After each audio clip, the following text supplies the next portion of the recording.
Hello, welcome back to Proverb Minutes. Today we're going to be talking about fruits and how that they can best serve us in being as content as possible. Let's read from Galatians 5:22 starting. But the fruit of the Spirit is love, joy, peace, long-suffering, kindness, goodness, faithfulness, gentleness, self-control. Against such there is no law. We will not be condemned for having goodness in our hearts. And those who are Christ's have crucified the flesh with its passions and desires. So what we see here is easily the list of what everyone would want to have in their lives. And it's the fruits that bring that peace beyond measure or understanding, and we search for these things. As we search for these things, we find that fruit grows on a similar vine. So there's multiple fruits growing at the same time. We can't separate them. So in our struggles to find these things all together, they occur simultaneously. And that's where we find who we are, when we work on all of them at the same time.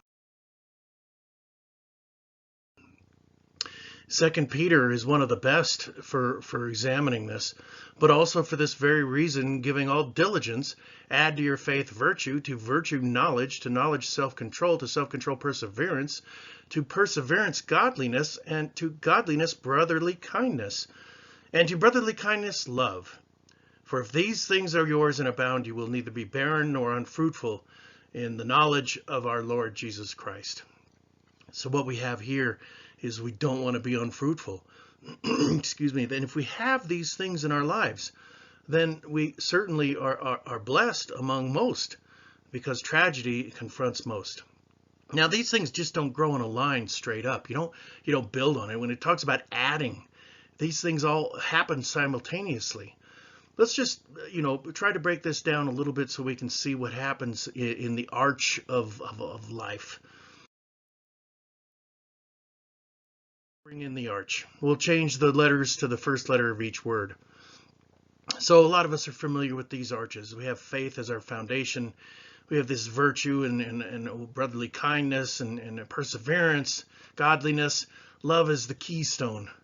But if we lose one of these, the whole arch kind of crumbles, and we go into a little bit of a condition of disarray. Our lives fall over, and we're lost as to what fruit is actually coming out of us when one fruit is turned maybe from love to hate. The others kind of get harmed in the way. So continuing in 2 Peter,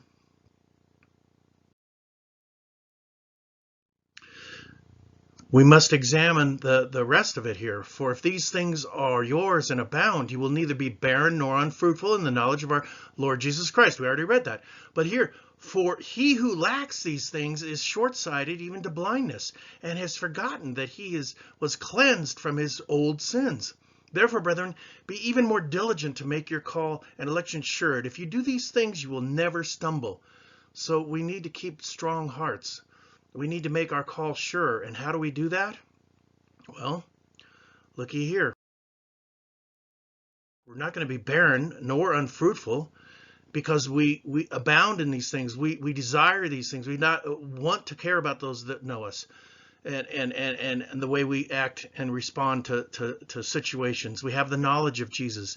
And what are the things that we lack and will become blind if we don't have them? That list right there. And they all work together. If we keep these things in our hearts, then we'll be better off as individuals and be able to endure the ride through the tortures of living and enjoy the fruits of his blessing in life. Thank you for coming to Proverb Minutes. If you enjoyed this, please do subscribe and go help someone. You'll feel better for it. Let's do the best we can today to improve. Bye-bye.